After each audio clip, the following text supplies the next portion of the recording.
একটি পরিবার তান্ত্রিকের দরজায় গিয়েছিল সুখের আশায়, ফিরে এসেছিল কফিনে। আর একটি গ্রামে এমন এক পিশাচিনী ছিল যে মানুষ খেত না, মানুষের আত্মা গিলে ফেলত। শ্রোতা বন্ধুরা, আজকের এপিসোড 168তে আপনাদের স্বাগতম। ঘড়ির কাঁটায় ঠিক রাত 9টা বাজে, আর রাত 9টা বাজলেই পৃথিবীর রং বদলে যায়। দিনের আলোয় যে শহর চকচক করে, রাত নামতেই তার বুকের ভেতর দিয়ে বয়ে যায় এক অদৃশ্য স্রোত। সেই স্রোত দেখা যায় না, ছোঁয়া যায় না, কিন্তু যে একবার সেই স্রোতে পড়ে গেছে সে জানে এই স্রোত কতটা ভয়ঙ্কর।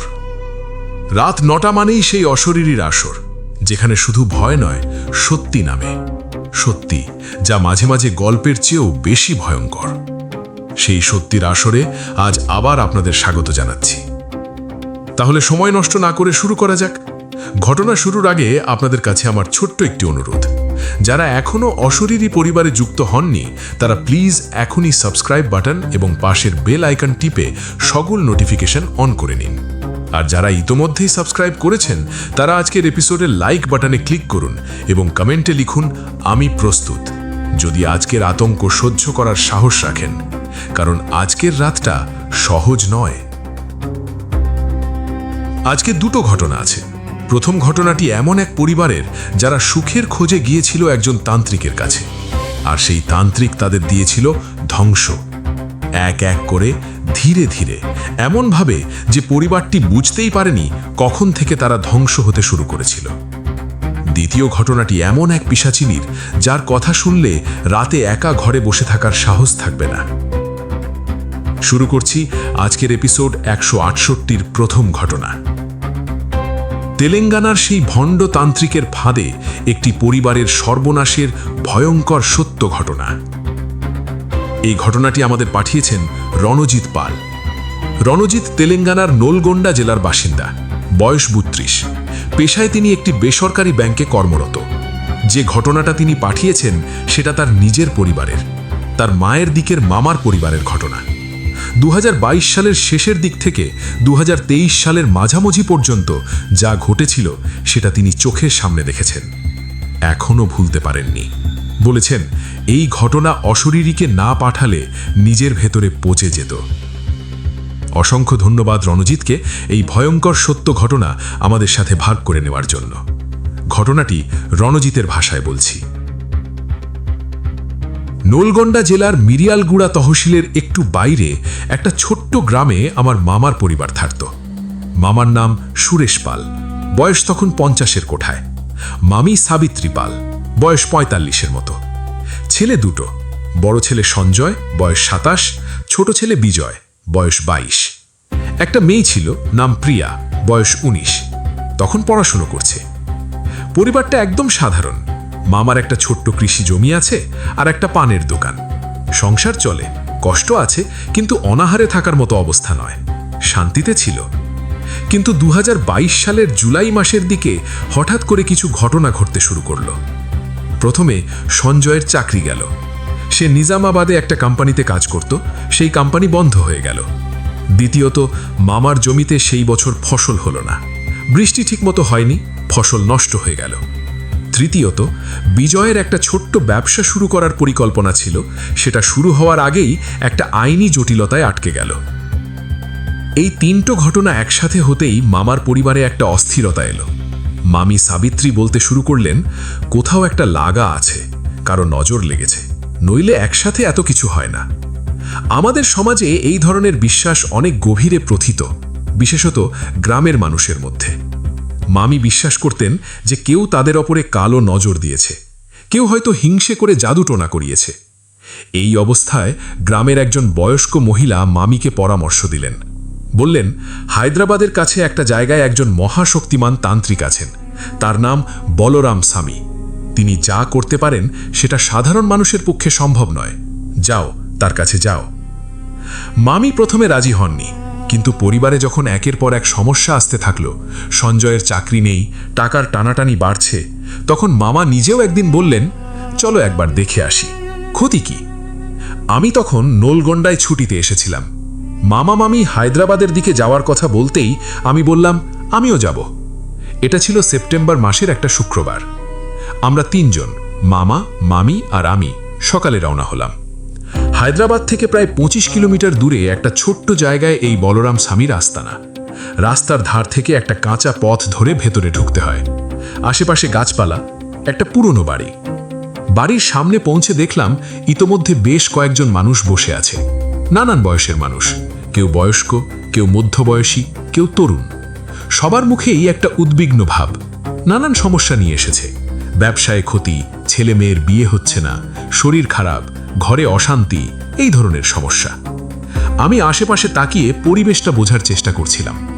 বাড়ির দেওয়ালে নানান দেবতার ছবি। একটা ঘরে ধূপ জ্বলছে। বাইরে কয়েকজন লোক ঘোরাফেরা করছে। বোঝা যাচ্ছে এরা বলরাম স্বামীর সহকারী। আমার প্রথম থেকেই একটু সন্দেহ ছিল, কিন্তু বললাম না, কারণ মামা মামির মন ভাঙাতে চাইনি। প্রায় 2 ঘন্টা অপেক্ষার পর আমাদের ডাকা হলো। বলরাম স্বামীকে দেখলাম। বয়স 50 থেকে 55-র মতো। লম্বা পাতলা শরীর, গায়ে গেরুয়া কাপড়, মাথায় জটা, মুখে একটা ঘন দাড়ি, চোখ দুটো ধারালো। এই চোখ দুটোই প্রথমে আমার দৃষ্টি টানল। একটু বেশিক্ষণ তাকিয়ে থাকে, সরাসরি চোখের দিকে। মামা সালাম করলেন, মামিও। আমিও একটু মাথা নোয়ালাম। বলরাম স্বামী কিছু না বলে মামার দিকে তাকিয়ে রইলেন কিছুক্ষণ। তারপর বললেন তেলুগুতে, তোমার ঘরে বাইরের ছায়া পড়েছে, কেউ দিয়েছে, পুরনো শত্রু। মামি চমকে উঠলেন, বললেন, হ্যাঁ, আমিও তাই বলছিলাম। আমি লক্ষ্য করলাম বলরাম স্বামী এমন কিছু বললেন যা যে কোনো পরিবারের ক্ষেত্রে প্রযোজ্য। বাইরের ছায়া, পুরনো শত্রু, এই কথাগুলো এত সাধারণ যে যে কোনো মানুষই ভাববে হ্যাঁ এটাই হয়েছে। কিন্তু মামা মামি সেটা বুঝলেন না। তারা মনে করলেন এই লোক অলৌকিক শক্তিতে বুঝেছেন। বলরাম স্বামী বললেন, ব্যাপারটা সহজ নয়, কয়েকটা পর্যায়ে কাজ করতে হবে। প্রথমে একটা পূজার আয়োজন করতে হবে, তারপর কিছু বিশেষ সামগ্রী লাগবে। সামগ্রীর তালিকা দিলেন, আর পূজার ফি 5,000 টাকা। মামা মামি রাজি হয়ে গেলেন। আমি বললাম, মামা একটু ভেবে দেখো। মামা আমার দিকে তাকালেন, বললেন, রঞ্জিত, তুই বুঝবি না, পরিবারের জন্য এটুকু করতে হবে। আমি আর কিছু বললাম না। সেদিন 5,000 টাকা দিয়ে একটা তারিখ নিয়ে আমরা ফিরে এলাম। 15 দিন পরে পূজা হবে। 15 দিন পরে মামা মামি গেলেন। এবার আমি যাইনি। পূজা হলো, আরও টাকা গেল। আমি পরে শুনলাম 8,000 টাকা। সামগ্রীর দাম আলাদা। পূজার পরে বলরাম স্বামী বললেন, কাজ শুরু হয়েছে, কিন্তু যে শক্তি তোমাদের উপরে ছাড়া হয়েছে সেটা অনেক পুরনো, আরও গভীরে যেতে হবে, মানে আরও টাকা লাগবে। এখান থেকে শুরু হলো একটা ফাঁদ, যা আস্তে আস্তে মামার পরিবারকে গ্রাস করতে শুরু করলো। প্রতি মাসে একবার করে মামা মামি যেতেন। প্রতিবার কিছু না কিছু আনুষ্ঠানিকতা থাকতো। প্রতিবার কিছু টাকা যেত, কখনো 5,000, কখনো 10, কখনো 20। বলরাম স্বামী বলতেন, এবার কাজ প্রায় শেষের দিকে, আর একটু। কিন্তু পরিবারের অবস্থার কোনো উন্নতি হলো না, বরং আরও খারাপ হতে লাগলো। সঞ্জয়ের চাকরি হলো না নতুন, বিজয়ের ব্যবসার জটিলতা মিটল না, মামার জমিতে পরের বছরও ফসল ভালো হলো না। টাকার টানাটানি বাড়ল। আর মামি সাবিত্রী, তিনি আস্তে আস্তে এক অদ্ভুত জগতে ঢুকে যেতে লাগলেন। এটা প্রথমে কেউ বুঝতে পারেনি। 2023 সালের মার্চ মাসে আমি আবার নলগোন্ডায় গেলাম। গিয়ে মামির অবস্থা দেখে চমকে গেলাম। মামি রোগা হয়ে গেছেন, খুব রোগা। মুখে কোনো ভাব নেই, চোখের নিচে কালো দাগ। সারা দিন ঘরে থাকেন, কথা কম বলেন। মাঝে মাঝে একা একা বসে থাকেন, যেন কারো সাথে কথা বলছেন, কিন্তু পাশে কেউ নেই। মামা বললেন, মাস 3 হলো এরকম। ডাক্তার দেখিয়েছি, ডাক্তার বলেছে কোনো রোগ নেই, কিন্তু দিন দিন শুকিয়ে যাচ্ছে। আমি জিজ্ঞেস করলাম, বলরাম স্বামীকে বলেছ? মামা বললেন, বলেছি। সে বলেছে এটা পূজার একটা পার্শ্ব প্রতিক্রিয়া, সাময়িক, কিন্তু একটা বড় পূজা করতে হবে। এবার 50,000 টাকা লাগবে। আমি থমকে গেলাম। 50,000? মামার মতো মানুষের কাছে এই টাকা কোথায় আসবে? মামা বললেন, জমি বন্ধক রাখবো, কি করব, সাবিত্রীর এই অবস্থা দেখতে পারছি না। তখন আমি সরাসরি বললাম, মামা, এই লোক ভণ্ড। এতদিন ধরে কত টাকা নিয়েছে, সমস্যা কি সমাধান হয়েছে? হয়নি, বরং মামি আরও অসুস্থ হয়ে গেছেন। এটা কি কাকতল নয়? মামা বললেন, কিন্তু স্বামীজি বলেছে। আমি বললাম, স্বামীজি যা বলেছে সব মিথ্যে, আমাকে বিশ্বাস করো। কিন্তু মামা বিশ্বাস করলেন না। তারা বহুদিন ধরে বলরাম স্বামীতে বিশ্বাস করে এসেছেন। এত সহজে সেই বিশ্বাস টলানো যায় না। আমি হতাশ হয়ে ফিরে গেলাম। এরপর যা হলো সেটা শুনতে শুনতে আমার হাত পা ঠান্ডা হয়ে যাচ্ছিল। মামা সেই 50,000 টাকা জোগাড় করলেন, আংশিক জমি বন্ধক, আংশিক ধার, আর বলরাম স্বামীর কাছে নিয়ে গেলেন। সেই পূজার রাতে কি হয়েছিল সেটা মামা কিছুটা বলেছেন, কিছুটা মামি বলেছেন, আর কিছুটা সঞ্জয় বলেছেন। পূজাটা রাত 12টার পরে হয়েছিল। বলরাম স্বামীর বাড়ির ভেতরে একটা আলাদা ঘর আছে। সেই ঘরে শুধু পূজার বেদি, অনেক রকম জিনিস সাজানো, নরকঙ্কাল, পশুর হাড়, মাটির পাত্র। পূজায় মামা, মামি আর সঞ্জয় ছিল। বলরাম স্বামী মন্ত্র পড়লেন, ধোঁয়া জ্বাললেন।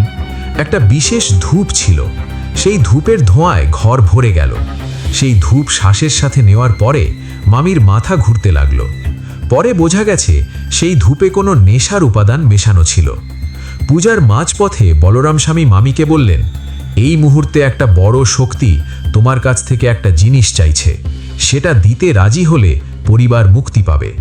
মামি ওই ঘোরের মধ্যে জিজ্ঞেস করলেন, কি চাইছে?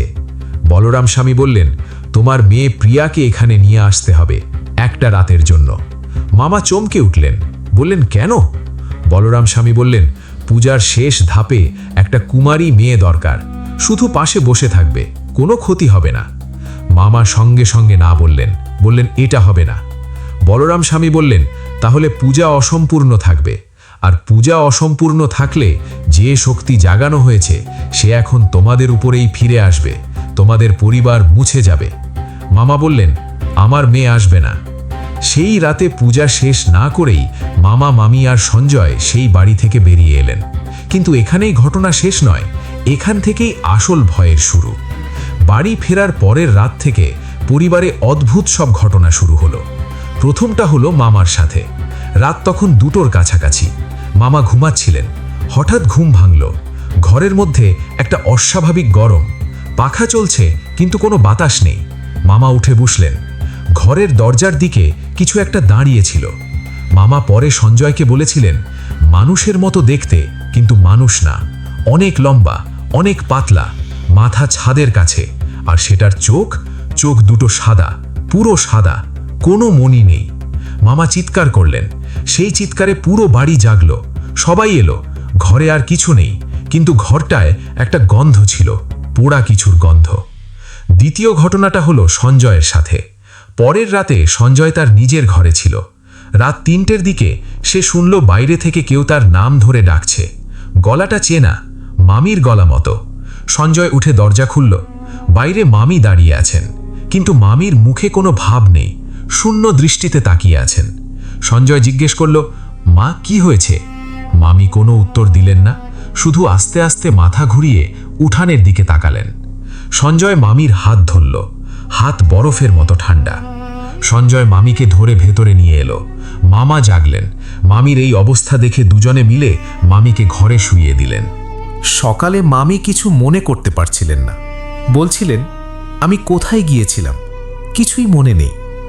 কিন্তু সঞ্জয় লক্ষ্য করল মামির পায়ে মাটি। উঠানের ওপারে যেখানে বাঁশ বন আছে সেখানকার মাটির রং। মামি উঠানের ওপারে বাঁশ বনে গিয়েছিলেন মাঝরাতে, কিন্তু মনে নেই। তৃতীয় ঘটনাটা ঘটল প্রিয়ার সাথে। প্রিয়া তখন হোস্টেলে থাকে পড়াশোনার কারণে, কিন্তু সে মাঝে মাঝে বাড়ি আসতো। সেই সপ্তাহে সে বাড়ি এলো। মামার বাড়ির অবস্থা দেখে প্রিয়া অবাক হলো। মা রোগা, বাবা চিন্তিত, সঞ্জয় ভয় পেয়ে আছে। প্রিয়া বাড়িতে এসে রাতে ঘুমিয়ে পড়ল, কিন্তু মাঝরাতে তার ঘুম ভাঙল। ঘরের জানালায় কেউ দাঁড়িয়ে আছে। প্রিয়ার ঘর মাটির স্তর থেকে একটু উপরে, মানে জানালা উঁচুতে। সেই উঁচু জানালায় কেউ দাঁড়িয়ে, মানে তার দৈর্ঘ্য অনেক বেশি। স্বাভাবিক মানুষের দৈর্ঘ্যে সেই জানালায় পৌঁছানো সম্ভব নয়। প্রিয়া টর্চ জ্বালল। জানালায় কেউ নেই, কিন্তু জানালার কাঁচে বাইরের দিকে একটা হাতের ছাপ, পুরো হাতের ছাপ, আঙুল সহ। কিন্তু আঙুলগুলো লম্বা, স্বাভাবিকের চেয়ে দ্বিগুণ লম্বা। প্রিয়া চিৎকার করল। সবাই এলো। হাতের ছাপ সবাই দেখল, কিন্তু কারো বোঝার ক্ষমতা নেই এটা কার হাত। এই ঘটনার পরের দিন মামা আমাকে ফোন করলেন, সব বললেন। আমি বললাম, মামা আমি আসছি। আমি পরদিনই গেলাম। গিয়ে পুরো পরিস্থিতি দেখলাম। মামির শরীর আরও খারাপ হয়েছে, বাড়িতে একটা অস্বস্তিকর পরিবেশ, সবাই ভয়ে আছে। আমি একটা জিনিস খেয়াল করলাম, বলরাম স্বামীর সাথে যোগাযোগ শুরু হবার পরেই এই ঘটনাগুলো শুরু হয়েছে। আগে এরকম কিছু ছিল না। আমি সিদ্ধান্ত নিলাম এই লোক সম্পর্কে খোঁজ খবর নেব। হায়দ্রাবাদে আমার এক বন্ধু আছে, আরিফ। সে একটা স্থানীয় পত্রিকায় কাজ করে। তাকে ফোন করলাম, বললাম বলরাম স্বামীর কথা। আরিফ একটু চুপ করে রইল, তারপর বলল, রঞ্জিত, এই নামটা আমি চিনি। 3 বছর আগে এই লোকের বিরুদ্ধে একটা কেস হয়েছিল। একটা পরিবার অভিযোগ দিয়েছিল প্রতারণার, কিন্তু কেসটা এগোয়নি, কারণ সেই পরিবার হঠাৎ অভিযোগ তুলে নিয়েছিল। আমি বললাম, কেন তুলে নিয়েছিল? আরিফ বলল, জানা যায়নি, পরিবারটা সরে গেছে। কিন্তু আমার একটা সূত্র বলেছে ওই পরিবারের একজন মানুষ বলেছিল তারা ভয় পেয়েছিল, হুমকি দেওয়া হয়েছিল। আমার মাথায় একটা ছবি স্পষ্ট হতে শুরু করল। আমি আরিফকে আরও খুঁজতে বললাম। সে 2 দিন পরে ফোন করল, রঞ্জিত, এই লোকের আরও ইতিহাস বেরিয়েছে। 5 বছর আগে একটা পরিবারের একটি মেয়ে নিখোঁজ হয়েছিল। পুলিশ তদন্ত করেছিল, বলরাম স্বামীর নাম এসেছিল। তদন্তে বেরিয়েছিল মেয়েটা বলরাম স্বামীর বাড়িতে গিয়েছিল একবার, কিন্তু প্রমাণ পাওয়া যায়নি, কেস বন্ধ হয়ে গেছে। আমার পেট গুলিয়ে উঠল। সেই রাতে বলরাম স্বামী মামির মেয়ে প্রিয়াকে চেয়েছিল, একটা রাতের জন্য। এই মানুষ কি চাইছিল সেটা এখন পরিষ্কার। আমি পরের দিন মামাকে সব বললাম। মামা প্রথমে বিশ্বাস করতে চাইলেন না। এতদিন ধরে যাকে বিশ্বাস করেছেন তাকে হঠাৎ এত খারাপ ভাবতে পারছেন না। কিন্তু আমি সব প্রমাণ দেখালাম। আরিফের পাঠানো পুরনো খবরের কাগজের স্ক্রিনশট, পুলিশের কেস নম্বর। মামা ধীরে ধীরে বুঝলেন। মামার মুখ সাদা হয়ে গেল। তিনি বললেন, তাহলে এতদিন ধরে আমি বললাম, হ্যাঁ মামা, এতদিন ধরে তোমরা একটা ভণ্ড প্রতারকের ফাঁদে ছিলে। আর সে যে জিনিসটা দিয়েছে পূজার মাধ্যমে, ধূপের মাধ্যমে, সেটা কি ছিল সেটাও জানতে হবে। আমি একজন মনোরোগ বিশেষজ্ঞের কাছে নিয়ে গেলাম মামিকে। তিনি পরীক্ষা করে বললেন, মামির মস্তিষ্কে একটা বিশেষ ধরনের ওষুধের প্রভাব থাকার সম্ভাবনা আছে। হয়তো দীর্ঘদিন ধরে ছোট ছোট মাত্রায় কিছু খাওয়ানো হয়েছে। রক্ত পরীক্ষা করালেন, ফলাফলে একটা অজানা উপাদান পাওয়া গেল। পুলিশে যাওয়ার সিদ্ধান্ত নিলাম, কিন্তু তার আগে আরও একটা রাত কাটাতে হলো সেই বাড়িতে। এই রাতের কথা আমি কোনোদিন ভুলব না। রাত তখন প্রায় 2টো। আমি ঘুমিয়ে পড়েছিলাম। হঠাৎ ঘুম ভাঙল। ঘরের বাইরে থেকে একটা আওয়াজ আসছে, বাড়ির পেছনের দিক থেকে। আমি উঠে দরজা খুললাম, বাইরে বেরোলাম। বাড়ির পেছনে একটা বড় কদম গাছ আছে। সেই গাছটার নিচে একটা অবয়ব। আমি টর্চ জ্বাললাম। মামি গাছটার নিচে দাঁড়িয়ে আছেন, কিন্তু যেভাবে দাঁড়িয়ে আছেন সেটা স্বাভাবিক নয়। তার হাত দুটো পাশে নামানো, মুখ আকাশের দিকে। আমি ডাকলাম, মামি সাড়া দিলেন না। আমি এগিয়ে গেলাম। কাছে যেতেই চমকে গেলাম। মামির চোখ খোলা, কিন্তু চোখের মণি দেখা যাচ্ছে না। পুরো চোখ সাদা হয়ে উপরে উঠে গেছে। আমি মামির কাঁধে হাত দিয়ে ঝাঁকুনি দিলাম, মামি নড়লেন না। আমি জোরে চিৎকার করলাম, মামা, সঞ্জয়! সবাই ছুটে এলো। মামাকে দেখা মাত্র একটা অদ্ভুত ঘটনা হলো। মামির চোখ ধীরে ধীরে স্বাভাবিক হলো, চোখের মণি নেমে এলো। মামি যেন জেগে উঠলেন, তাকালেন চারদিকে, বললেন, আমি এখানে কিভাবে এলাম? মামা মামিকে ধরে ভেতরে নিয়ে গেলেন। কিন্তু সেই রাতে আমি ঘুমাইনি, কারণ সেই গাছটার নিচে দাঁড়িয়ে আমি একটা জিনিস দেখেছিলাম। সেটা আমি এখন মামাদের বলিনি, পরে বলবো। গাছের গোড়ায় মাটিতে কিছু একটা পোতা ছিল, কালো কাপড়ে মোড়া, ছোট্ট। আমি খুঁড়লাম। বের হলো একটা কাঠের পুতুল, মানুষের আকৃতির। পুতুলটায় আলপিন গাথা, পেটে, বুকে, মাথায়। পুতুলটার গায়ে লেখা একটা নাম, মামির নাম। এটা তান্ত্রিক বিদ্যার একটা পরিচিত প্রক্রিয়া। কেউ কারো বাড়িতে এসে এটা পুঁতে রেখে যায়। এবং বলরাম স্বামীর সহকারীরা একবার পূজার নামে মামাদের বাড়িতে এসেছিল। সেই সময় হয়তো এটা পুঁতে রেখেছিল। আমি পুতুলটা আলপিন সহ একটা পলিথিনে ভরে রেখে দিলাম। পরের দিন সেটা প্রমাণ হিসেবে থানায় নিয়ে গেলাম। পুলিশ প্রথমে হাসল, কিন্তু রক্ত পরীক্ষার রিপোর্ট, আরিফের দেওয়া পুরনো কেসের তথ্য আর প্রিয়াকে চাওয়ার ঘটনা, এই সব মিলিয়ে অবশেষে একটা এফআইআর হলো। পুলিশ বলরাম স্বামীর বাড়িতে অভিযান চালালো। সেই বাড়ির একটা গোপন ঘর থেকে বেরোলো নানান ধরনের রাসায়নিক পদার্থ, ওষুধ জাতীয় কিছু এবং আরও কিছু জিনিস যা আমি বলতে চাইছি না। শুধু এটুকু বলবো, সেই ঘরে একটা খাতা পাওয়া গিয়েছিল যেখানে অনেকের নাম, ঠিকানা আর টাকার হিসেব লেখা ছিল। বোঝা গেল বহু বছর ধরে অনেক পরিবারকে এভাবে লুট করা হয়েছে। বলরাম স্বামী ধরা পড়ল, কিন্তু এখানেই এই ঘটনার অন্ধকার অধ্যায় শেষ হয় না। মামির শরীর ধীরে ধীরে সুস্থ হচ্ছে, চিকিৎসা চলছে, কিন্তু পুরোপুরি সুস্থ হয়নি এখনো।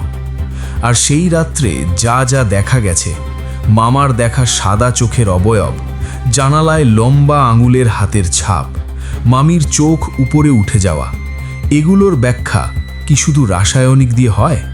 আমি জানি না। বলরাম স্বামী ভণ্ড ছিল, এটা সত্যি। সে ওষুধ মিশিয়ে দিত, এটাও সত্যি। কিন্তু সে যে শক্তিটা ডেকেছিল, সেটাও কি সম্পূর্ণ ভুয়া? কারণ সেই পুতুলটা, সেই আলপিনগুলো, মামির নাম লেখা সেটা, এগুলো কেবল ওষুধ নয়, এগুলো অন্য কিছু। আর মামির যে অবস্থা হয়েছিল, চোখ উল্টে যাওয়া, মাঝরাতে একা বাঁশবনে চলে যাওয়া, কিছু মনে না থাকা, এগুলো কি কেবল ওষুধের প্রভাব? ডাক্তার বলেছেন হ্যাঁ, কিন্তু আমি রাতে যখন একা ঘরে থাকি তখন মনে হয় ডাক্তার সব দেখেননি। আমি যা দেখেছি তার পুরোটা রিপোর্টে লেখা যায় না। রণজিৎ শেষ করেছিল এভাবে, ভাই, আমি বলরাম স্বামীকে ধরিয়ে দিতে পেরেছি, আমার মামার পরিবার রক্ষা পেয়েছে, কিন্তু এখনও মাঝে মাঝে রাতে মামি উঠে বসেন, বলেন কেউ ডাকছে, কিন্তু কেউ ডাকছে না। ডাক্তার বলেন এটা ওষুধের দীর্ঘমেয়াদী প্রভাব। হয়তো তাই, কিন্তু কোন ওষুধ একজন মানুষের চোখ উল্টে দেয়? কোন ওষুধ মাঝরাতে মানুষকে বাঁশবনের দিকে হাঁটিয়ে নিয়ে যায়? আমি উত্তর খুঁজছি, কিন্তু এখনো পাইনি। শ্রোতা বন্ধুরা, রাত ৯টা মানেই অশরীরীর ভয়ের আসর। এই আসলে আলো নেভে না, বরং ভেতরের অন্ধকার আরও স্পষ্ট হয়। প্রথম ঘটনাটি কেমন লাগলো কমেন্ট বক্সে জানাবেন। আর একটা কথা মনে রাখবেন, বিপদের সময় কোনো তান্ত্রিক বা জ্যোতিষীর কাছে না গিয়ে সঠিক মানুষের পরামর্শ নিন। কারণ এই পৃথিবীতে সবচেয়ে বড় ভণ্ড হলো সে যে মানুষের ভয় আর অসহায়ত্বকে ব্যবহার করে নিজের স্বার্থ হাসিল করে। অশরীরী কখনো কালো জাদু, অন্ধবিশ্বাস ও কুসংস্কারকে প্রমোট করে না। অশরীরীর সকল ঘটনা আপনি বিশ্বাস করবেন কি করবেন না, সেটা একান্তই আপনার নিজের ব্যাপার। তবে বিনোদন হিসেবে নেওয়াই হবে বুদ্ধিমানের কাজ। এবার প্রস্তুত হন আজকের দ্বিতীয় ঘটনার জন্য। আজকের দ্বিতীয় ঘটনা নিয়ে যাব ভারতের একদম পূর্ব প্রান্তে, অরুণাচল প্রদেশের এক দুর্গম পাহাড়ি জনপদে, যেখানে রাতের পর রাত গ্রামের মানুষেরা তাদের দরজা বন্ধ রাখত, মোমবাতি জ্বালিয়ে বসে থাকত, কারণ রাতের অন্ধকারে জঙ্গলের ভেতর দিয়ে আসত এক পিশাচিনী। সে মানুষের শরীর খেত না, সে খেত মানুষের জীবন শক্তি। দ্বিতীয় ঘটনা, অরুণাচল প্রদেশের পাহাড়ি গ্রামের সেই মানুষ খেকো পিশাচিনীর ভয়ঙ্কর সত্য ঘটনা। এই ঘটনাটি আমাদের পাঠিয়েছেন দীপ্তিময় সরকার। দীপ্তিময় পশ্চিমবঙ্গের কোচবিহার জেলার বাসিন্দা, বয়স 37, পেশায় তিনি একজন বন বিভাগের কর্মচারী। 2022 সালে অরুণাচল প্রদেশের পাপুমপাড়ে জেলার একটি রিজার্ভ ফরেস্টে 6 মাসের জন্য পোস্টিং হয়েছিল তার। সেই 6 মাসে যা দেখেছেন, যা শুনেছেন, সেটা তিনি ডায়েরিতে লিখে রেখেছিলেন। সেই ডায়েরির ভাষায় এই ঘটনা। অসংখ্য ধন্যবাদ দীপ্তিময়কে এই ভয়ঙ্কর সত্য ঘটনা আমাদের সাথে ভাগ করে নেওয়ার জন্য। ঘটনাটি দীপ্তিময়ের ভাষায় বলছি। 2022 সালের এপ্রিল মাসে আমার পোস্টিং হলো অরুণাচল প্রদেশে, পাপুমপাড়ে জেলার একটি ফরেস্ট রেঞ্জ। জায়গাটার নাম এখানে বলবো না, কারণ গ্রামের মানুষেরা এখনও সেখানে আছে এবং তারা চায় না তাদের গ্রামের নাম প্রকাশ হোক। গ্রামটা ছোট, জনসংখ্যা 200-র মতো, নিশি উপজাতির মানুষ বেশিরভাগ। পাহাড়ের ঢালে ঘর, নিচে একটা নদী, উপরে ঘন জঙ্গল। আমি পৌঁছানোর পরে প্রথম সপ্তাহটা পরিবেশের সাথে মানিয়ে নিতে কাটল। ফরেস্ট রেঞ্জের অফিস ছোট্ট, একটা ঘরে থাকি। রান্নার জন্য একজন স্থানীয় মহিলা আসেন। সেই মহিলার নাম ইয়াপু, বয়স 50-এর কাছাকাছি।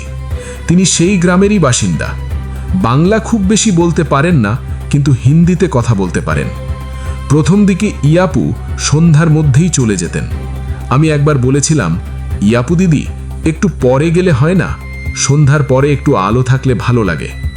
ইয়াপু বলেছিলেন, না দাদা, সন্ধ্যার পরে থাকা ঠিক না। আমি জিজ্ঞেস করেছিলাম, কেন? ইয়াপু একটু চুপ করে থেকে বলেছিলেন, জঙ্গলে রাতে বেরোয়। কে বেরোয়? ইয়াপু একটা নাম বললেন, নিয়েশি ভাষায়। আমি পরে জেনেছিলাম সেই নামের মানে হলো যে রাতে আসে এবং নিয়ে যায়। আমি হেসেছিলাম, বলেছিলাম, বন্য জন্তু? ইয়াপু মাথা নেড়েছিলেন, না দাদা, জন্তু না। আমি আর বেশি প্রশ্ন করিনি, ভেবেছিলাম স্থানীয় কোনো লোককাহিনী। প্রথম মাসে কোনো অস্বাভাবিক ঘটনা হলো না। মে মাসে একটা ঘটনা ঘটল। গ্রামের একটি লোক অসুস্থ হয়ে পড়ল। নাম তার হিনু। বয়স 40-এর মতো, শক্ত সমর্থ মানুষ। কিন্তু হঠাৎ করে একদিন সকালে দেখা গেল সে বিছানায় পড়ে আছে, উঠতে পারছে না। শরীরে কোনো জ্বর নেই, ব্যথা নেই, কিন্তু চোখের নিচে গভীর কালো দাগ, ত্বক ফ্যাকাশে, এবং সে কিছু বলতে চাইছে না। গ্রামে ডাক্তার নেই। কাছের শহরে নিয়ে যাওয়া হলো।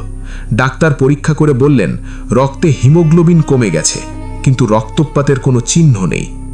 হিনু সুস্থ হলো, কিন্তু তার চোখে একটা ভয় রয়ে গেল। ইয়াপু দিদি আমাকে বললেন, হিনু রাতে একা বাইরে গিয়েছিল। আমি জিজ্ঞেস করলাম, কেন? হিনু বলল, মূত্রত্যাগের জন্য। তাদের বাড়িতে শৌচালয় নেই, বাইরে যেতে হয়। হিনু বেরিয়েছিল, দীর্ঘক্ষণ পরে ফিরেছিল। পরিবার জিজ্ঞেস করেছিল কত সময় লাগলো। হিনু বলেছিল সে বাইরে গিয়েছিল ঠিকই, কিন্তু পরে আর কিছু মনে নেই। আমি বললাম, মূর্ছা গিয়েছিল? ইয়াপু বললেন, হয়তো, কিন্তু মূর্ছা যাওয়ার আগে সে একটা জিনিস দেখেছিল। কি দেখেছিল? ইয়াপু বললেন, সে বলেছে জঙ্গলের কিনারায় একটা আলো, কিন্তু আলো না ঠিক, উজ্জ্বল কিছু, একজন মানুষের মতো দাঁড়িয়ে। তারপর আর মনে নেই। আমি তখনও বিশ্বাস করিনি। জুন মাসে দ্বিতীয় ঘটনা। গ্রামের একটি 16 বছরের ছেলে নাম তাবা, সে একদিন জঙ্গল থেকে কাঠ কুড়িয়ে আনছিল। বিকেলের দিকে ফেরার পথে অন্ধকার হয়ে গেল। তাবা সন্ধ্যার অনেক পরে ঘরে ফিরল। তার অবস্থা দেখে পরিবার চমকে গেল। ছেলেটার চোখের দৃষ্টি নেই, মানে দৃষ্টিশক্তি আছে, দেখতে পাচ্ছে, কিন্তু চোখে কোনো ভাব নেই, একদম শূন্য। কথা বলছে না, বুক ভরে শ্বাস নিচ্ছে, যেন দৌড়ে এসেছে, কিন্তু গায়ে একটুও ঘাম নেই। পরিবার সারা রাত পাশে থেকে সেবা করল। পরের দিন সকালে তাবার জ্ঞান ফিরল। সে কথা বলতে শুরু করল। বলল, জঙ্গলের পথে ফেরার সময় একজনকে দেখলাম, একজন মেয়ে লোক জঙ্গলের মাঝপথে দাঁড়িয়েছিল। কে? চিনি না, গ্রামের কেউ না, কিন্তু দেখলাম সাদা পোশাক, লম্বা চুল, তাকিয়ে আছে আমার দিকে। তুই কি করলি? দাঁড়িয়ে পড়লাম। সে এগিয়ে আসতে লাগলো। আমি পিছিয়ে যেতে চাইলাম, পারলাম না, পা সরছে না। সে কাছে এলো, একদম কাছে। তার মুখ দেখলাম। কেমন দেখতে? তাবা থামল, তারপর বলল, তার মুখে চোখ নেই, নাক আছে, মুখ আছে, কিন্তু চোখের জায়গায় খালি। কিন্তু সে আমাকে দেখছিল। তারপর সে হাত বাড়ালো, আর তারপর আর কিছু মনে নেই। তাবার পরীক্ষা করা হলো, তারও রক্তে হিমোগ্লোবিন কমে গেছে। আমি এবার সিরিয়াস হলাম। দুটো ঘটনা, দুজন মানুষের রক্তে হিমোগ্লোবিন কমে গেছে, কিন্তু রক্তপাতের কোনো চিহ্ন নেই। চিকিৎসা বিজ্ঞান বলে রক্তে হিমোগ্লোবিন কমার কারণ হতে পারে পুষ্টির অভাব, রক্তশূন্যতা, কিছু রোগ। কিন্তু দুজন সুস্থ মানুষের হঠাৎ এটা হওয়া এবং দুজনেরই একই ধরনের অভিজ্ঞতা, এটা কাকতালীয়। আমি ইয়াপু দিদিকে বললাম, দিদি, এই যে তুমি বলেছিলে জঙ্গলে রাতে বেরোয়, সে সম্পর্কে আরও বলো। ইয়াপু দিদি আমাকে নিয়ে গেলেন গ্রামের সবচেয়ে বয়স্ক মানুষটার কাছে। তার নাম নুকাই, বয়স 90-এর কাছাকাছি। নিয়েশি ভাষায় কথা বলেন। ইয়াপু দোভাষী হিসেবে অনুবাদ করলেন। নুকাই যা বললেন সেটা আমি এখানে হুবহু বলছি। এই পাহাড়ে একটা সত্তা আছে, সে অনেক পুরনো, আমাদের পূর্বপুরুষরা জানত, আমার দাদার দাদার আমল থেকে এই কথা আছে। সে নারীর রূপ ধরে আসে রাতে জঙ্গলের কিনারায়, কাউকে ডাকে না, শুধু দাঁড়িয়ে থাকে, কিন্তু যে একবার তার মুখের দিকে তাকায় সে আটকে যায়। কিভাবে আটকায়? সে যখন হাত বাড়ায় তখন সে নেয়, কিন্তু রক্ত বা মাংস নয়, সে নেয় প্রাণ শক্তি, তেজ, যাকে আমরা বলি জীবনের শক্তি। সেই শক্তি নিয়ে গেলে মানুষ মরে না, কিন্তু আস্তে আস্তে নিভে যায়। আগে এরকম হয়েছে অনেকবার। আমার ছেলেবেলায় একবার একটা মেয়ে গিয়েছিল, সে ফিরে এসেছিল, কিন্তু 1 বছরের মধ্যে মরে গিয়েছিল। কিছু হয়নি তার, কোনো রোগ হয়নি, শুধু দিন দিন শুকিয়ে গিয়েছিল। শেষে একদিন ঘুমিয়ে পড়ল আর উঠল না। এই সত্তাকে কি তাড়ানো যায়? নুকাই একটু চুপ করলেন, তারপর বললেন, আমাদের গ্রামের পুরনো নিয়ম আছে। প্রতি বছর একটা নির্দিষ্ট রাতে, সেই রাতটা আমরা জানি, একটা বিশেষ পূজা হয়। সেই রাতে গ্রামের সব ঘরে আলো জ্বলে, কেউ বাইরে যায় না, পূজার ধোঁয়া সারা রাত ওঠে। এই নিয়ম মানলে সে গ্রামে আসে না। কিন্তু হিনু আর তাবা, তারা তো এই নিয়ম মেনেছিল, কিন্তু হিনু সেই রাতে বাইরে গিয়েছিল, আর তাবা জঙ্গল থেকে দেরিতে ফিরেছিল। সন্ধ্যের পর জঙ্গলে থাকা নিষেধ, নিয়ম ভাঙলে সে পায়। আমি ফিরে এলাম, মাথায় অনেক প্রশ্ন। একদিকে আমার যুক্তিবাদী মন বলছে এটা কোনো বন্য প্রাণী হতে পারে, হয়তো বিষাক্ত কোনো উদ্ভিদের সংস্পর্শে এসে মানুষের শরীর খারাপ হচ্ছে, হয়তো মানসিক কারণ আছে।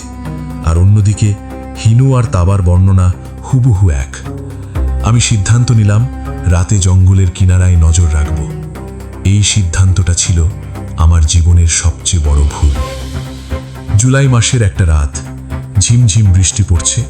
আমি ফরেস্ট রেঞ্জের অফিস থেকে একটু দূরে জঙ্গলের কিনারায় একটা বড় পাথরের আড়ালে বসলাম, হাতে টর্চ, পকেটে মোবাইল, ব্যাগে বাইনাকুলার। রাত 12টা পর্যন্ত কিছু হলো না। মাঝে মাঝে পাহাড়ি জন্তুর ডাক শোনা যাচ্ছে, ঝিঝি পোকা, বৃষ্টির শব্দ। তারপর রাত 1টার কাছাকাছি সব শব্দ থামল। হঠাৎ করে একসাথে, ঝিঝি পোকাও না, পাহাড়ি জন্তুর ডাকও না, বৃষ্টিও থামল। পুরো নিস্তব্ধতা। এই ধরনের নিস্তব্ধতা অস্বাভাবিক, বনে কখনো পুরো নিস্তব্ধতা থাকে না। আমি সজাগ হলাম, জঙ্গলের কিনারায় তাকালাম। প্রথমে কিছু দেখলাম না, তারপর দেখলাম জঙ্গলের ঠিক কিনারায় গাছগুলোর মাঝে একটা আলো, সাদা, হালকা, কোনো টর্চ নয়, কোনো লণ্ঠন নয়, একটা উজ্জ্বল আভা। আমি বাইনাকুলার তুলে দেখলাম, চমকে গেলাম। একটি নারীর অবয়ব দাঁড়িয়ে আছে গাছগুলোর মাঝে, সাদা পোশাক, পুরো শরীর সাদায় ঢাকা, লম্বা কালো চুল, পিঠ আমার দিকে। আমি বাইনাকুলার নামিয়ে রাখলাম, চোখে দেখলাম, দেখা যাচ্ছে জঙ্গলের কিনারায় গাছগুলোর মাঝে একটা সাদা অবয়ব। আমি মোবাইল বের করলাম, ক্যামেরা চালু করলাম, জুম করলাম। মোবাইলের স্ক্রিনে দেখলাম অবয়বটা ঘুরছে, আস্তে আস্তে ঘুরছে আমার দিকে। আমি মোবাইলের স্ক্রিনে সেই মুখটা দেখলাম। নুকাই বলেছিলেন তার মুখে চোখ নেই, চোখের জায়গায় খালি। আমি দেখলাম ঠিক তাই, একটা নারীর মুখ, কিন্তু চোখের জায়গায় গর্ত, কালো গর্ত, কোনো চোখ নেই। কিন্তু সেই গর্তের দিকে তাকিয়ে আমার মনে হলো ওটা আমার দিকে তাকাচ্ছে, চোখ ছাড়াই। আমি মোবাইল নামিয়ে ফেললাম, পালাতে গেলাম, কিন্তু পা সরছে না। ঠিক যেমন তাবা বলেছিল, পা সরছে না, যেন পায়ের নিচের মাটি আঠার মতো হয়ে গেছে। সেই অবয়বটা এগিয়ে আসতে শুরু করলো, আস্তে আস্তে, জঙ্গলের ভেতর থেকে বাইরের দিকে। আমি প্রচণ্ড জোরে চিৎকার করলাম, কেউ আছে, কেউ আছে।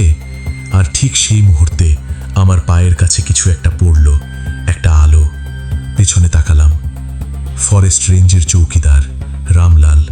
সে আমার চিৎকার শুনে টর্চ নিয়ে ছুটে এসেছিল। রামলাল বলল, সাব, কি হলো? আমি বললাম, ওদিকে দেখো। রামলাল টর্চ মারল জঙ্গলের কিনারায়, কিছু নেই, গাছ, ঝোপ, অন্ধকার, আর কিছু না। আমার পা তখন সরছে। আমি উঠে দাঁড়ালাম, রামলালের সাথে ফিরে এলাম। সারা রাত ঘুমাইনি।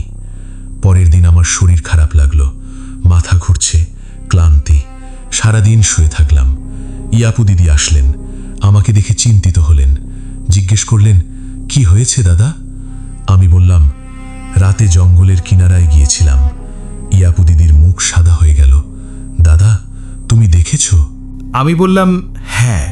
ইয়াপু দিদি কিছুক্ষণ চুপ করে রইলেন, তারপর বললেন, নুকাই দাদার কাছে যেতে হবে। সেই বিকেলে ইয়াপু দিদি আমাকে নুকাইয়ের কাছে নিয়ে গেলেন। নুকাই আমাকে দেখে কিছু একটা বললেন। ইয়াপু দিদি অনুবাদ করলেন, সে বলছে তুমি তাকিয়েছিলে, মোবাইলে নয়, সরাসরি। সে তোমাকে চিনেছে। আমি বললাম, মানে? যে তাকায় সে চেনে, আর যাকে একবার চেনে সে আবার আসে। আমার পিঠ গুলিয়ে উঠল। নুকাই আরও বললেন, তুমি চিৎকার করেছিলে, আলো এসেছিল, সে চলে গেছে, কিন্তু চলে যায়নি পুরোপুরি, সে একটু নিয়ে গেছে। কি নিয়ে গেছে? তেজ। একটু, পুরো নয়, কারণ তুমি পালাতে পেরেছ, কিন্তু যেটুকু নিয়েছে সেটা ফেরত পাওয়া কঠিন। নুকাই বললেন, একটা বিশেষ বিধি অনুসরণ করতে হবে 3 দিন। কিছু খাওয়া যাবে না, কিছু পান করতে হবে, কিছু জিনিস এড়িয়ে চলতে হবে, এবং সন্ধ্যার পরে কোনোভাবেই বাইরে বেরোনো যাবে না। আমি সব মানলাম। 3 দিন পরে আমার শরীর ভালো হলো, কিন্তু এই 3টে দিনে আরও 2টো ঘটনা ঘটে গেছে। প্রথমটা সেই দ্বিতীয় রাতে। আমি ঘরে শুয়ে আছি, দরজা জানলা বন্ধ, ঘরে আলো জ্বলছে। হঠাৎ জানালার ওপাশে একটা শব্দ হলো, আলতো শব্দ, যেন কেউ আঙুল দিয়ে কাঁচে টোকা দিচ্ছে। 1 বার, 2 বার, 3 বার। আমি উঠে তাকালাম। জানালার কাঁচের বাইরে অন্ধকারে কিছু দেখলাম না, কিন্তু কাঁচে একটা জিনিস ছিল, হাতের ছাপ। আঙুল লম্বা, স্বাভাবিকের চেয়ে অনেক বেশি লম্বা। হিনু আর তাবার ক্ষেত্রে এটা হয়নি, আমার ক্ষেত্রে হলো, কারণ আমি তাকিয়েছিলাম, আমাকে সে চিনেছে। দ্বিতীয় ঘটনাটা তৃতীয় রাতে। রাত 3টের দিকে হঠাৎ ঘুম ভাঙল। ঘরে আলো জ্বলছে, আমি আলো নেভাইনি, কিন্তু ঘরের কোণে একটা অন্ধকার। স্বাভাবিক অন্ধকার নয়, একটা গাঢ় অন্ধকার, যেন কিছু একটা সেখানে আছে। আমি সেদিকে তাকালাম না, মাথা ঘুরিয়ে অন্যদিকে তাকিয়ে রইলাম। নুকাই বলেছিলেন, তাকাবে না। আমি তাকালাম না। 1 মিনিট, 2 মিনিট, 3 মিনিট, তারপর সেই গাঢ় অন্ধকারটা গেল। সকালে ইয়াপু দিদিকে বললাম। ইয়াপু দিদি বললেন, তুমি ঠিক করেছো দাদা, তাকালে সে আরও কাছে আসতো। 3 দিনের পরে আমার শরীর ভালো হলো, কিন্তু সেই 6 মাসের বাকি সময়ে আমি আর কোনোদিন সন্ধ্যার পরে বাইরে বেরোইনি, জঙ্গলের কাছেও যাইনি। এবং সেই গ্রামে আরও কিছু ঘটনা ঘটেছিল সেই 6 মাসে। সেগুলোর মধ্যে 3টে ঘটনা আমি নিজে দেখেছি, কিন্তু সেটা সব বলার মতো সাহস আমার এখানে নেই। শুধু একটা কথা বলবো, অক্টোবর মাসে সেই বার্ষিক পূজার রাত এলো। নুকাই পূজার আয়োজন করলেন। সারা রাত ধোঁয়া উঠল, সব ঘরে আলো জ্বলল, কেউ বাইরে গেল না। সেই রাতে আমার ঘরের জানালায় কোনো শব্দ হয়নি, কোনো হাতের ছাপ ছিল না, কোণে কোনো অন্ধকার ছিল না। সেটা ছিল সেই 6 মাসের একমাত্র রাত, যে রাতে আমি ভালোভাবে ঘুমিয়েছিলাম। পোস্টিং শেষ হওয়ার দিন যখন ফিরে আসছিলাম, ইয়াপু দিদি বললেন, দাদা তুমি ভালো মানুষ, সে তোমাকে বেশি নিতে পারেনি, কিন্তু আর কখনো জঙ্গলে রাতে একা যাবে না। আমি মাথা নাড়লাম। ফিরে আসার পরে কোচবিহারে কয়েকদিন শরীর খারাপ লেগেছিল। ডাক্তার দেখালাম, রক্ত পরীক্ষায় হিমোগ্লোবিন কম। ডাক্তার বললেন পুষ্টির অভাব। আমি ডাক্তারকে বলিনি কারণটা জানা আছে, আর তা কোনো ডাক্তারি রিপোর্টে লেখা যায় না। দীপ্তিময় শেষ করেছিলেন এভাবে, ভাই আমি বন বিভাগের কর্মচারী, বিজ্ঞান পড়েছি, যুক্তিতে বিশ্বাস করি, কিন্তু যা দেখেছি, মোবাইলে ক্যাপচার করেছি, সেই ছবিটা এখনও আমার ফোনে আছে। সেই ছবিতে জঙ্গলের কিনারায় একটা আলো দেখা যাচ্ছে, সাদা পোশাকের একটা অবয়ব, কিন্তু মুখটা ক্যামেরায় ঠিকমতো ধরা দেয়নি, ঝাপসা। শুধু একটা জিনিস স্পষ্ট, চোখের জায়গায় কালো গর্ত। এই ছবিটা দেখলে যে কেউ বলবে ফটোশপ, কিন্তু আমি জানি এটা ফটোশপ নয়। আর হিনু আর তাবা জানে, নুকাই জানে, ইয়াপু দিদি জানে, আর সেই গ্রামের প্রতিটি মানুষ জানে কেন সন্ধ্যার পরে বাইরে যেতে নেই। কারণ পাহাড়ে যখন রাত নামে, জঙ্গলের কিনারায় দাঁড়িয়ে থাকে কেউ, চোখ ছাড়া সে দেখে, হাত বাড়িয়ে সে নেয়, আর যা নেয় তার ফেরত দেয় না। শ্রোতা বন্ধুরা, আজকের এপিসোড 168-র দুটো ঘটনা এখানেই শেষ করলাম। তেলেঙ্গানার সেই পরিবারটা আজও সেই ধাক্কা সামলাচ্ছে। মামি ধীরে ধীরে সুস্থ হচ্ছেন, বলরাম স্বামী আইনের হাতে ধরা পড়েছে। কিন্তু যে প্রশ্নটা থেকে যাচ্ছে, শুধু ওষুধ দিয়ে কি চোখ উল্টে যায়? শুধু ওষুধ দিয়ে কি মানুষ মাঝরাতে বাঁশবনে হাঁটে? আর অরুণাচলের সেই পাহাড়ি গ্রামের পিশাচিনী যে চোখ ছাড়াই দেখে, হাত বাড়িয়ে প্রাণশক্তি নেয়, সে আজও সেই পাহাড়ে আছে, রাতের পর রাত। এই দুটো ঘটনা আমাদের মনে করিয়ে দেয়, মানুষের লোভ যেমন বিপজ্জনক, তেমনি কৌতূহলও বিপজ্জনক। ভণ্ড তান্ত্রিক মানুষের বিশ্বাসকে ব্যবহার করে, আর জঙ্গলের অন্ধকারে যা আছে তাকে খুঁজতে যাওয়া মানে নিজেকে বিপদের মুখে ঠেলে দেওয়া। কিছু দরজা বন্ধ থাকে কারণে, কিছু রাত একা কাটানোর জন্য নয়, আর কিছু মুখের দিকে তাকানো মানে নিজেকে হারিয়ে ফেলা। যদি এরকম কোনো অভিজ্ঞতা আপনার বা আপনার পরিচিত কারোর জীবনে ঘটে থাকে, তাহলে আমাদের সাথে শেয়ার করুন। আমাদের ইমেল অশরীরীofficial@gmail.com। আপনার পরিচয় সম্পূর্ণ গোপন রাখার প্রতিশ্রুতি দিচ্ছি। আজকের এপিসোড কেমন লাগলো কমেন্ট বক্সে জানাতে ভুলবেন না। লাইক দিন, আপনার প্রিয়জনের সাথে শেয়ার করুন। যারা এখনও সাবস্ক্রাইব করেননি, প্লিজ এখনই সাবস্ক্রাইব করুন এবং বেল আইকন অন করুন, যেন পরের এপিসোড প্রকাশ হওয়ার সাথে সাথে নোটিফিকেশন পান। মনে রাখবেন, রাত 9টা মানেই অশরীরীর ভয়ের আসর, যেখানে শুধু ভয় নয়, সত্যি আসে। আর সত্যি মাঝে মাঝে এতটাই ভয়ঙ্কর হয় যে তাকে মিথ্যে বলে সরিয়ে রাখা যায় না। আগামী নতুন এপিসোডে সম্পূর্ণ নতুন ভয়ঙ্কর সত্য ঘটনা নিয়ে হাজির হব।